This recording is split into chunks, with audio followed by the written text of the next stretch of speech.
In today's beginner-friendly tutorial, the sweetest and simplest geranium painting using gouache and colored pencils. Hello, my friends. Welcome back. My name is Shayda Campbell. Grab that cup of tea because around here we make art and it's fun, not scary. And last week I said that I nailed the holiday card design, something sweet but simple. And this week I did it again. I came up with a painting that if you try it, if you paint it, you will be successful. It is so much fun to paint and it's gonna look great. So grab some kraft paper, grab some gouache and colored pencils because we are painting my favorite flower, geraniums. So as I said, we're going to use two art supplies today, two mediums. The first is gouache and the second is colored pencils. Getting lots of requests for colored pencils lately. So for the gouache, you will need a couple paintbrushes. Now I've got a number 10 round and a number 6 filbert. I'm loving the filbert lately. It gives the most beautiful natural petal and leaf shapes. So grab a filbert if you haven't already. And then here are the colors of gouache that I'll be using. I've got a permanent white, so any white gouache, that's your most important. And then some blue, I'll be using Cobalt Blue and Indigo. And then the other two colors are Sap Green and a brown like burnt umber or Van Dyck brown. Now the most important colors here are a white, a green, and a cobalt blue. And then I'm just using a little plate as my palette. Any ceramic plate makes a great palette. We'll squeeze out just a little bit of each color. I've probably got too much. I do have too much here, but the nice thing about watercolor gouache is that you can always rehydrate it with water, so it never goes to waste. And then I'll start with my filbert brush. I've got a glass of clean water, a little bit of paper towel for blotting that brush on, and you mix lots of water into the gouache. You will use it, you will paint with it, the consistency of water. And we're going to come over here, and I'm painting on kraft paper today. I highly recommend painting on a darker paper. It's going to make this whole piece really pop. And I'm going to paint a shallow bowl shape. And I'm going to leave a little messy leaf shape. You can kind of see that there. Just don't paint one little messy leaf shape. As we finish up the bowl, I need to admit something to you, so let's pause here for a sec. I shot and finished this entire project only to find one piece of video was corrupted, so the next section is a reshoot. I don't think it's a big deal in terms of the overall tutorial. But I just wanted to tell you guys that. So the next thing is to put those two little curving lines at the base of your bowl, and then a curving line across the bottom, and then fill it in. So that gives us this nice little pedestal shape. From there, it's on to the geraniums, and these are really fun to paint, especially if you're using that filbert. You just kind of hit the rounded filbert brush against the paper. You want to form kind of a lumpy circle or a circular or oval-like shape that's made of all these messy brush marks. Some can be kind of curving, others are just going to be very flat and round. The first two that I'm doing, I want them to kind of touch, and those are over to the left.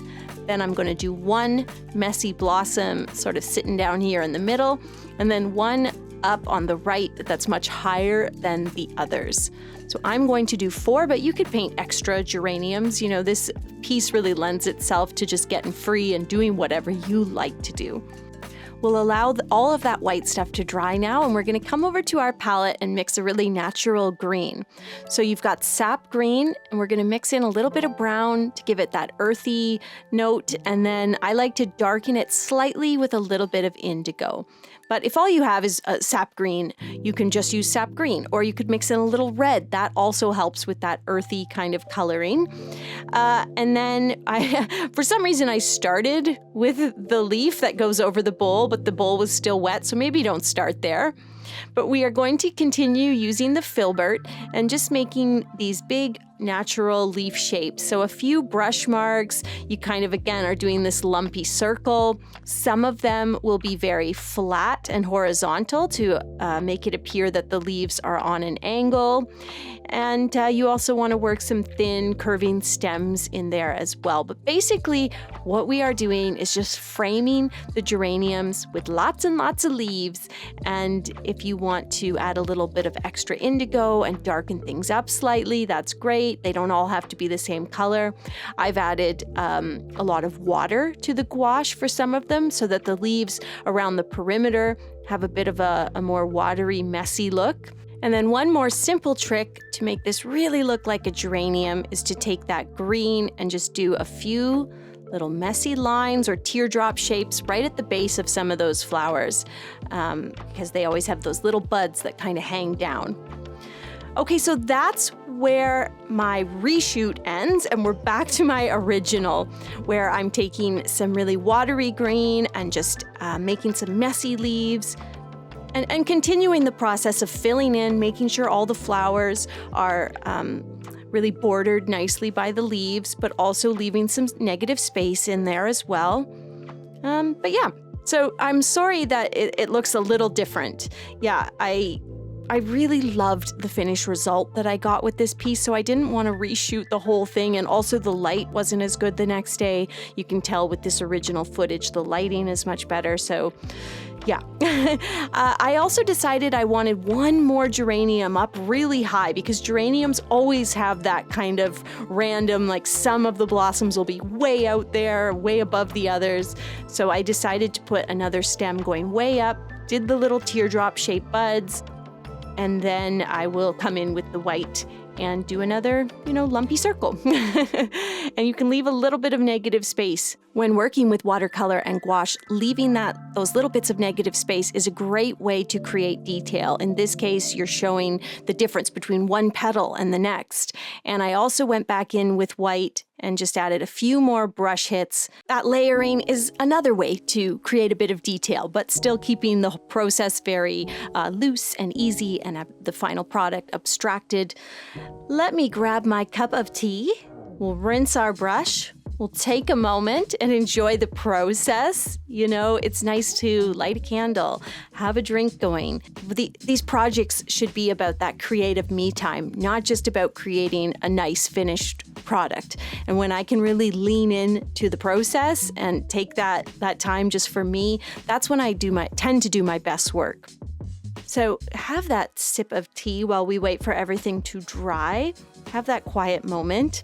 And let me tell you that all of my e-courses are currently on sale. November is always our biggest sale of the year. And I have e-courses teaching watercolor basics, floral illustration, as well as workshops for you and your little ones. Minnie and Me are a set of 3 live workshops where we do fun projects that are great for adults and kids alike. So just an idea for the holiday season when everyone is stuck at home together. Okay, so let's get back to this. I have let it dry, and now I'm going to mix the cobalt and the white gouache together so we get this really beautiful light blue.